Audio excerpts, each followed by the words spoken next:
The revolving glass doors of Silverton Financial Headquarters gleamed under the morning sun like a beacon of corporate power. 47 stories of steel and ambition towering over downtown Chicago. Inside those walls, $300 million was about to change hands. Outside, on the polished marble steps, a man in a simple navy sweater and dark jeans was being told he didn't belong. "Sir, I'm going to need you to step back from the entrance." His name was Isaiah Bennett. "I'm 52 years old. Calm eyes, gray threading through his temples. The kind of man who measured his words like a jeweler weighing diamonds. And right now, he was being measured by something far less precise. "I have a meeting," Isaiah said quietly, pulling out his phone. "Ninth floor. Executive conference room. 9:30. The security guard, Vincent O'Hara, according to his name tag, didn't even glance at the phone. His hand drifted toward the radio clipped to his belt. Behind him, another guard emerged from the lobby, younger, broader, already assessing the situation with narrowed eyes. "Sir, we've had issues with solicitors this week," Vincent said, his voice flat, rehearsed. "Corporate policy. If you're not on the approved list, you'll need to schedule through proper channels." Isaiah's jaw tightened. "Just slightly. Just enough. I'm not a solicitor." "Then who are you here to see?" "Trenton Hayes, your CEO." Vincent's expression didn't change, but something flickered behind his eyes. Doubt? Amusement? It was hard to tell. The second guard, whose badge read Phillips, stepped closer, his boots scraping against the marble. "You got an appointment confirmation?" Phillips asked. "Email? Entry code." Isaiah began scrolling through his phone, but Vincent held up a hand. "Here's what's going to happen," Vincent said, his tone shifting into something harder, more authoritative. "You're going to leave the premises. If you actually have business here, you can call the main line like everyone else. But right now, you're blocking the entrance, and we have employees trying to get to work." Behind them, a woman in a cream-colored blazer slipped through the doors without a second glance from either guard. Then a man in a tailored suit. Then two more executives, their laughter echoing off the glass. Isaiah watched them pass. I watched how the guards stepped aside. Watched how money and melanin dictated who belonged and who didn't. "I've been invited," Isaiah said, his voice still steady, still calm, but with an edge now, sharp as a scalpel, "by Trenton Hayes himself, to discuss the Silverton Meridian project." Phillips smirked. Actually smirked. "Right. And I'm here to discuss my promotion to VP. Come on, man. You think we're stupid? The Meridian project is the biggest deal this company's ever done. You really expect us to believe?" "I don't expect anything from you," Isaiah interrupted, and for the first time, his voice carried weight. Real weight. The kind that makes people stop talking. "I'm simply stating facts." Vincent's hand was on his radio now. "Last chance, sir. Walk away, or we call the police for trespassing." 60 seconds. That's how long Isaiah stood there, phone in hand, watching these two men decide his worth based on his appearance. 60 seconds of humiliation dressed up as protocol. 60 seconds of being invisible while people who looked nothing like him walked past like ghosts through walls. And then his phone rang. He answered without breaking eye contact with Vincent. "Mr. Bennett? This is Eleanor from Mr. Hayes' office. I'm so sorry. I just realized we forgot to add you to the lobby access list this morning. Are you at the building?" Isaiah's expression didn't change. "I'm outside it." "Outside? Why aren't you?" Eleanor paused. Then her voice dropped. "Is there a problem? You could say that. I'm coming down right now. Don't move." The call ended. Isaiah slipped his phone back into his pocket and waited. Vincent and Phillips exchanged glances. The confidence between them flickered like a candle in the wind. "Who was that?" Vincent asked. "Someone who knows where I'm supposed to be." The elevator chime sounded like a church bell. Eleanor Cho stepped out into the lobby at a near run, her heels clicking against the marble like a drumbeat of urgency. Mid-40s, sharp-featured, with the kind of controlled panic that only comes from working directly under a CEO who doesn't tolerate incompetence. She spotted Isaiah through the glass doors, and her face went pale. "Oh my God." She practically shoved through the revolving door, her briefcase swinging at her side. "Mr. Bennett, I am so sorry." I thought Thomas sent the clearance codes last night. And she stopped mid-sentence, noticing Vincent and Phillips standing uncomfortably close to Isaiah. Her expression shifted. What's going on here? Vincent straightened.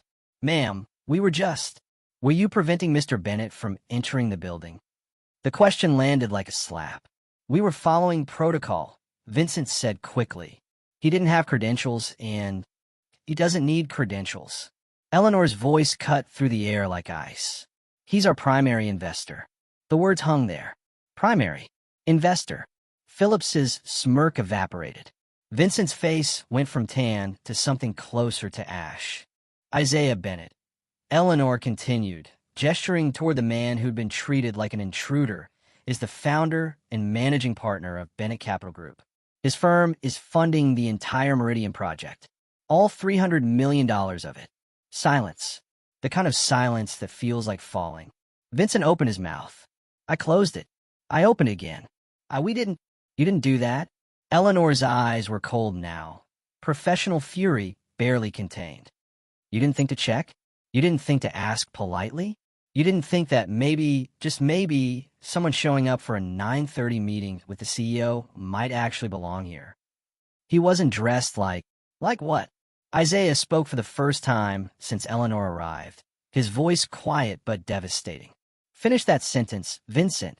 Vincent looked like he wanted the marble floor to swallow him whole. Eleanor stepped forward, positioning herself between Isaiah and the guards. Mr. Bennett, I cannot apologize enough for this. Mr. Hayes is going to be absolutely.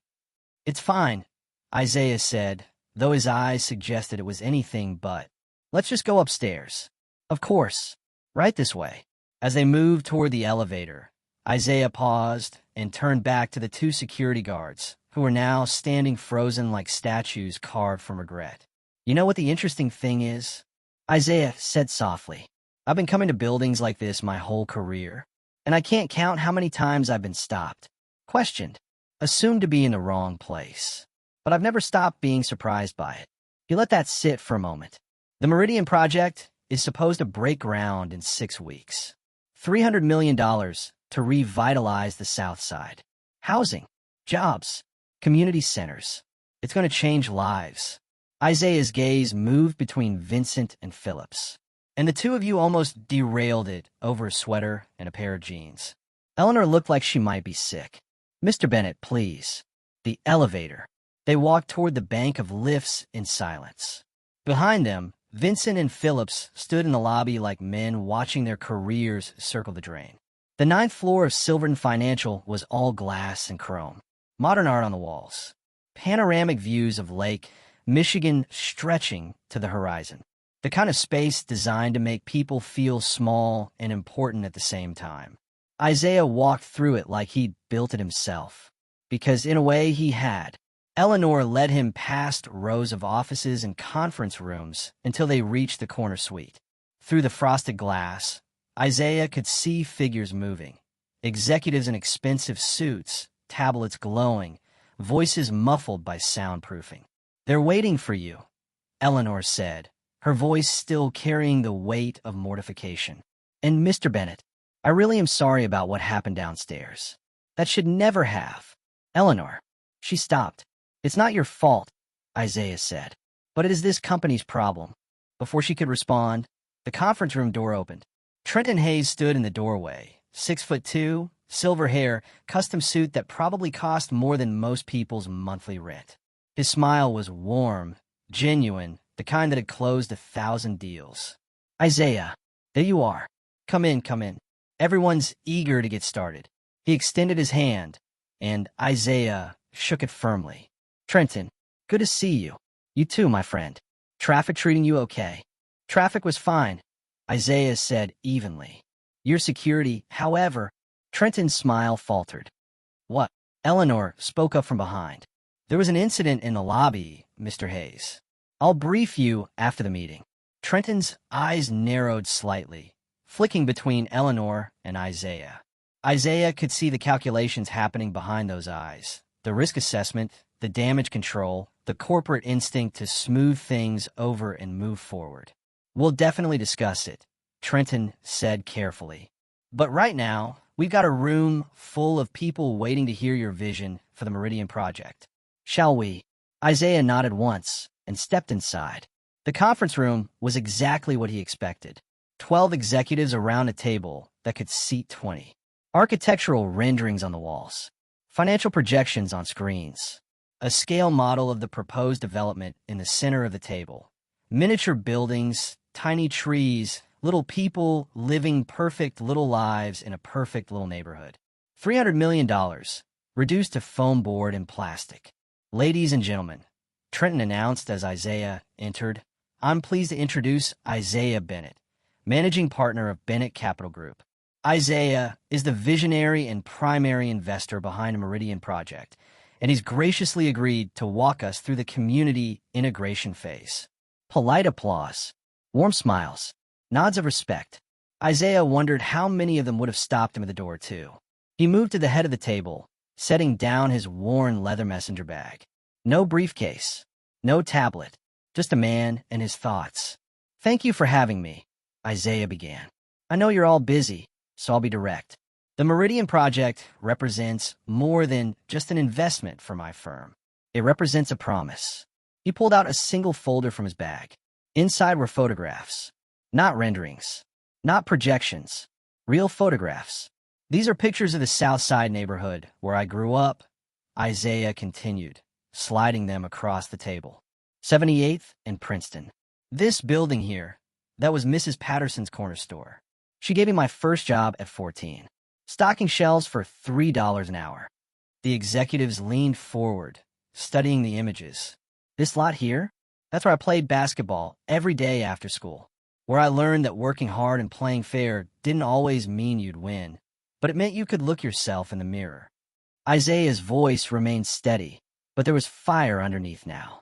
And this building, the one that's been condemned for 6 years, was my grandmother's apartment, where she raised 5 kids on a housekeeper's salary and still found money to buy encyclopedias because she believed education was the only inheritance that couldn't be stolen.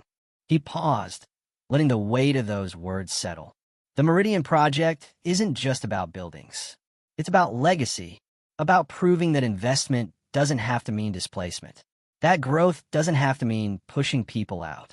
That $300 million can build opportunity instead of gentrification.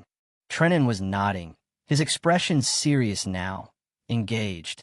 That's exactly the vision we want to execute, Trenton said. And with your expertise, your connections to the community, we can we? Isaiah interrupted gently. The room went quiet.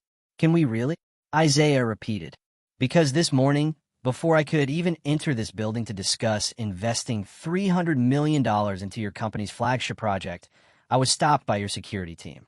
Not asked for credentials. Not politely questioned. Stopped. Told I looked like a solicitor. Threatened with police involvement for trespassing. You could hear the air conditioning humming. And here's what I keep asking myself as I look around this table. Isaiah continued, his voice still calm, still measured, but carrying an undeniable gravity. If your own security can't imagine that a black man in jeans belongs in your building, how are you going to convince an entire community that you belong in their neighborhood? Trenton's face had gone from engaged to deeply uncomfortable. Isaiah, I assure you, that incident will be fully investigated and it's not about investigation, Trenton. Isaiah leaned forward slightly. It's about culture. It's about what assumptions are baked into your systems. Because if your employees downstairs see someone who looks like me and immediately think threat instead of guest, what happens when we break ground? When local residents want to attend community meetings? When black-owned contractors show up to bid on projects? One of the executives, a woman in her 60s with steel gray hair, cleared her throat. Mr. Bennett, those are fair concerns. But surely one security incident doesn't reflect. One. Isaiah's eyes met hers. How many do you think I've experienced in my career? How many times do you think I've been stopped, questioned, followed, or asked to prove I belong somewhere? One incident is Tuesday for me. It's background noise. It's the water I swim in. The room had shifted.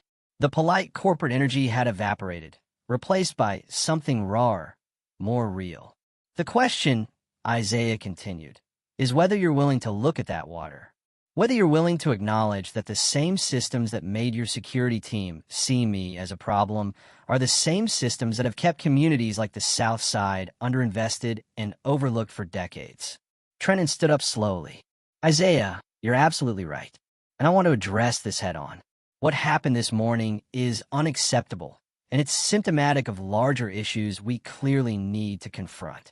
I propose we take a 15-minute break and then reconvene to discuss not just the Meridian Project, but how we ensure our company culture reflects the values this project represents. Isaiah studied him for a long moment. 15 minutes, he agreed. As the executives filed out of the conference room in uncomfortable silence, Trenton approached Isaiah with the expression of a man trying to plug a leak in a dam with his bare hands. Isaiah, I need you to know that security team is going to be dealt with. This is not who we are as a company, isn't it? Isaiah asked quietly. Before Trenton could respond, Eleanor appeared in the doorway, her face even paler than before. Mr. Hayes, there's a problem. Trenton's jaw tightened. What kind of problem? Vincent O'Hara, one of the security guards from this morning. He just filed a formal incident report. He's claiming Mr. Bennett was verbally aggressive and threatening. He's requesting that Mr. Bennett be banned from the building for safety concerns. The temperature in the room dropped 20 degrees. Isaiah's expression didn't change, but his eyes went cold in a way that Trenton had never seen before. Is that so? Isaiah said softly. This is absurd, Trenton sputtered. Eleanor, get legal on the phone. Get HR, get. Trenton. Isaiah's voice cut through the panic like a blade. Before you make any calls, there's something you should know. He reached into his messenger bag and pulled out his phone. A few taps, and he turned the screen toward Trenton and Eleanor. I record every interaction I have when entering corporate buildings, Isaiah said. Every single one. Because I learned a long time ago that my word against theirs doesn't mean much without evidence. On the screen, crystal clear audio played. Vincent's voice. Phillips's voice. Every word. Every threat. Every assumption. And then Isaiah's thumb swiped to a second file. I also record meetings, he continued. All of them. With full disclosure in my initial emails, which are legally binding in Illinois for one-party consent recordings. Trenton stared at the phone like it was a grenade with a pin pulled. The incident report Vincent just filed, Isaiah said. It's a lie, and I can prove it. The question is, he let the silence stretch. What are you going to do about it? Outside the conference room windows, Chicago sprawled beneath them. $300 million hung in the balance. A project that could change thousands of lives teetered on the edge of a knife. And Isaiah Bennett, the man they tried to keep outside, now held all the cards. The phone sat on a conference table between them like a smoking gun. Trenton Hayes stared at it, then at Isaiah, then back at the phone. His carefully maintained CEO composure was cracking at the edges, and everyone in that room could see it. Isaiah, Trenton started, then stopped. For maybe the first time in his career, the man who negotiated billion-dollar mergers couldn't find the right words. I need to make this right. Do you? Isaiah asked, his voice still carrying that quiet, devastating calm. Or do you need to make this go away? Because those are two very different things, Trenton. Eleanor stood frozen in the doorway, her tablet clutched against her chest like a shield. She'd seen her boss handle crises before. Market crashes, hostile takeovers, federal investigations. But this was different. This was personal. This was about looking in the mirror and not liking what looked back. Trenton moved to the window, hands clasped behind his back, staring out at the city. When he spoke again, his voice had changed. Lower. Heavier. My father started this company in 1987, he said. Built it from nothing. 3 employees in a strip mall office. He used to tell me that the measure of a business wasn't its profits. It was whether you could sleep at night knowing how you made them. He turned back to Isaiah. I haven't had trouble sleeping in years. Maybe that's the problem. Isaiah waited. He'd learned long ago that silence was often more powerful than speech. What happened to you this morning, Trenton continued, what almost happened to this entire project. It's not an isolated incident. It's a symptom. And I've been treating symptoms instead of disease for too long. He pressed the intercom button on the conference table. Eleanor, I need you to assemble an emergency meeting. I want HR, legal, the entire executive team, and the heads of security and facilities. Conference room, 30 minutes. All of them, sir. All of them. And Eleanor, pull Vincent O'Hara's incident report. Pull his employment file. Pull security footage from this morning. I want everything. Eleanor nodded and disappeared. Trenton turned back to Isaiah. Before we go any further with the Meridian Project, I'm going to fix my house. And I'm going to do it with you in the room. No closed doors. No covering it up. You're going to see exactly what accountability looks like here. Isaiah studied the man in front of him, looking for performance, looking for a corporate theater. But all he saw was a CEO who just realized his company's foundation had cracks he'd been stepping over for years. All right, Isaiah said finally. Let's see what you're made of. Conference room, it was standing room only. 23 people crammed into a space designed for 15. The head of HR, a severe woman named Patricia Okonkwo, sat with her laptop open, fingers already flying across the keys. Next to her, David Stern from legal, early 60s, wireframe glasses, the expression of a man calculating liability exposure in real time. And at the far end of the table, looking significantly less confident than they had 3 hours ago, sat Vincent O'Hara and Phillips. Their union representative, a tired-looking man named Mike Reeves, sat between them, legal pad at the ready. Isaiah stood against the back wall, watching, listening, a ghost at his own trial. Trenton didn't sit down. He stood at the head of the table, jacket off, sleeves rolled up, and when he spoke, his voice carried the kind of authority that comes from signing paychecks. Let's be very clear about why we're here, Trenton began. This morning, Isaiah Bennett, our primary investor in the Meridian Project, a project that represents the future of this company, was prevented from entering this building by our security team. He was questioned. He was threatened with police involvement. And now, after the fact, one of those security officers has filed a formal complaint accusing Mr. Bennett of aggressive behavior. Vincent shifted in his seat. Phillips stared at the table. Mr. O'Hara, Trenton said, his eyes locking onto Vincent. I've read your report. You claim Mr. Bennett was verbally threatening and refused to cooperate with security protocols. Is that accurate? Vincent glanced at his union rep, who gave a small nod. Yes, sir. He was confrontational from the start. We felt threatened. You felt threatened, Trenton repeated slowly, by a man asking to enter the building for a scheduled meeting. We didn't know about any meetings, sir. He didn't have proper credentials. He had an appointment with me at 9:30, which was in the system. Patricia spoke up from her laptop. Actually, Mr. Hayes, the appointment was in your personal calendar, but Eleanor forgot to forward it to lobby security. It was an administrative oversight. Trenton's jaw tightened, but he nodded. Fine. So our system failed. That's on us. But Mr. O'Hara, that doesn't explain why you didn't simply verify Mr. Bennett's claim. You have a phone. You have a radio. You have a directory system. Why didn't you call upstairs? Silence. I'll tell you why, Trenton said, and his voice had gone cold now. Because you made an assumption. You looked at Mr. Bennett and decided he didn't belong here. Not because of what he said or did, but because of how he looked. That's not. Vincent started. Eleanor, play the recording. Isaiah had sent the audio file to Eleanor during the break. Now it filled the conference room through the ceiling speakers. Crystal clear. Undeniable. Vincent's voice. We've had issues with solicitors this week. Isaiah's voice calm. I'm not a solicitor. Vincent, if you're not on the approved list, you'll need to schedule through proper channels. Isaiah, I have a meeting. 9th floor. Executive conference room. 9:30. Phillips's voice dripping with skepticism. You got an appointment confirmation? Email? Entry code? And then the kicker. Phillips again. You think we're stupid? The Meridian Project is the biggest deal this company's ever done. You really expect us to believe. Trenton stopped the playback. You really expect us to believe, he repeated. That's what you said, Phillips. You didn't believe him. Not because he lacked credentials. Not because he didn't have proof. But because you couldn't imagine that a black man in casual clothes could be important enough to be here. Phillips looked like he wanted to melt into the floor. Now, Trenton continued, let's address the incident report. Mr. O'Hara, You claim Mr. Bennett was verbally aggressive. The recording doesn't support that. In fact, it shows remarkable restraint on his part. So I'll ask you directly, did you file a false report? The union rep leaned forward.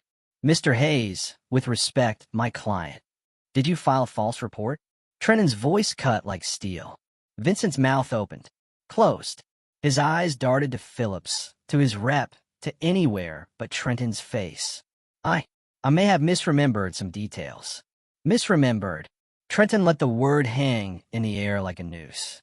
You misremembered threatening an innocent man, and then when called out on it, you tried to cover your tracks by filing a complaint that would ban him from this building. Does that sum it up? Vincent said nothing. Patricia cleared her throat. Mr. Hayes, if I may, this isn't Mr. O'Hara's first incident. We've had 3 complaints filed against him in the past 18 months, all from people of color. None were substantiated because there was no evidence, but in light of this recording, terminate them both, Trenton said flatly. Effective immediately. The room erupted. The union rep shot to his feet. Mr. Hayes, you can't just. Watch me. They violated company policy, filed a false report, and demonstrated clear racial bias in the execution of their duties. David, am I within my rights? David Stern nodded slowly. Given the recording evidence and the pattern of complaints, yes. The union can grieve it, but it'll hold up. Vincent finally found his voice. This is because of him, isn't it? He pointed at Isaiah. Because he's rich and we're just. No, Trenton interrupted. This is because you lied. This is because you let your assumptions dictate your actions. This is because you represented this company in a way that contradicts everything we claim to stand for. He leaned forward, hands on the table. And honestly, you should be grateful Mr. Bennett is a more forgiving man than I am. Because if it were up to me, I'd have pressed charges for filing a false police report. Isaiah spoke for the first time since the meeting started. I don't want them charged, he said quietly. Everyone turned. I want them educated. I want the systems that allowed this to happen fixed. Destroying 2 lives doesn't heal anything. Vincent stared at him like he'd sprouted a second head. But they should face consequences, Isaiah continued. And more importantly, this company needs to face consequences. Because this isn't about 2 security guards. This is about a culture that made them think what they did was acceptable. 3 weeks later, the changes at Silverton Financial were impossible to ignore. Patricia Okonkwo stood in front of the assembled security team, 32 officers, all in uniform, all required to attend. Behind her, a presentation displayed on a massive screen. Unconscious bias and professional security protocols. Let me be very clear, Patricia said, her voice firm but not unkind. This training isn't punishment. It's evolution.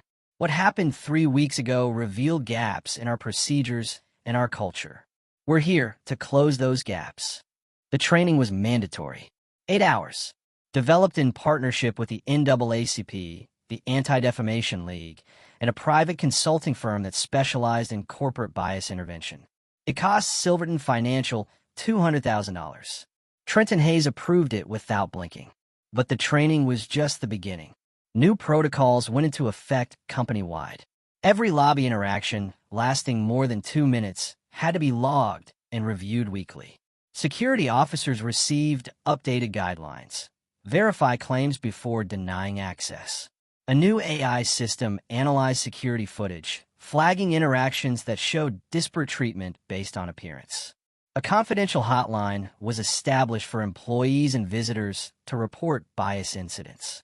Most significantly, quarterly external audits by a third-party civil rights organization, with results published in the annual shareholder report. The board of directors fought it. They called it expensive, called it political. Trenton told them to read the room or read their severance packages. The changes rippled outward. Local news picked up the story, not the initial incident, but the response. Chicago financial giant implements sweeping bias reforms, read the Tribune headline. Bloomberg covered it. So did Forbes. And something unexpected happened. Applications to work at Silverton Financial increased by 40%. Diverse candidates who'd never considered the company before suddenly saw it differently. Not perfect, but trying. Isaiah watched it all unfold from a distance, impressed despite himself. He'd seen companies make promises before. He'd seen corporate virtue signaling. But this felt different. This felt like actual change. The Meridian Project broke ground on schedule. Isaiah stood at the ceremony in his navy sweater and jeans, watching bulldozers tear into the earth where his grandmother's building once stood. Trenton stood beside him, along with Patricia, Eleanor, and a dozen community leaders. No security stopped anyone from entering. 6 months after the incident, Patricia Okonkwo sat in a coffee shop 2 blocks from Silverton Financial, laptop open, reviewing the latest bias audit results. The numbers were improving. Not perfect, not even close, but better. Her phone buzzed. A text from her daughter, a sophomore at Howard University. "Mom, saw the article about your company in Walpole. Pretty cool what you guys are doing. Proud of you." Patricia stared at those words for a long time. Proud of you. When was the last time corporate work had earned that? She thought about Vincent O'Hara and Phillips. Both had found other security jobs, though the terminations would follow them. She felt bad about that sometimes. Late at night, when immoral complexities kept her awake. But then she remembered Isaiah's face that morning. I remembered the recordings. Remembered how close they'd come to destroying something important because 2 men couldn't see past their assumptions. Personal cost versus systemic change. Sometimes you have to choose the system.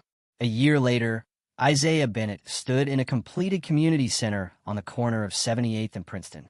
The Meridian Project's first finished building. Inside, teenagers played basketball on a gleaming court. Upstairs, a computer lab hummed with activity. Outside, construction crews worked on the housing units that would be ready by summer. $300 million transformed into opportunity. A young man approached him, maybe 17, wearing a Silverton Financial internship badge. "Mr. Bennett, I just wanted to say thank you. I got into this program because of you." Isaiah shook his hand. "What's your name?" "Terrell. Terrell Washington. I live 3 blocks from here. Never thought I'd work downtown, you know? Never thought people like us belonged in those buildings. People like us." Isaiah thought about Vincent O'Hara, about Phillips, about how many Terrells had been stopped at doors, turned away from opportunities because someone decided they didn't belong. "You belong anywhere you want to be," Isaiah said firmly. "Don't let anyone tell you differently." Terrell nodded, grinning, and headed back to work. Isaiah stood there in the community center, in a neighborhood where he'd learned that the world would judge him before it knew him, and he thought about questions without easy answers. How many times does someone need to prove they belong before people stop questioning it? How many false reports are filed every day against people who don't have recordings to protect them? How many projects never happen because someone like Vincent O'Hara is standing at the door? And the biggest question of all, when you have the power to create change, are you responsible for everyone who doesn't? He didn't have all the answers. Maybe nobody did. But he knew this. Change didn't start with perfection. It started with one person refusing to accept business as usual. One CEO willing to burn down broken systems. One security guard somewhere deciding to ask instead of assume. It started with believing that the man in the navy sweater might just be the most important person you'll meet that day. So here's the question for you. If you were Trenton Hayes that morning, what would you have done? If you were Vincent O'Hara, confronted with your assumptions, could you have admitted you were wrong? If you were Isaiah Bennett, would you have offered forgiveness or demanded justice? And maybe most importantly, how many doors are you standing in front of right now, deciding who belongs and who doesn't? Think about it, because the next Isaiah Bennett who walks through your door might not have a recording. They might not have $300 million. They might just have their dignity and the hope that today, finally, someone will see them. Will it be you?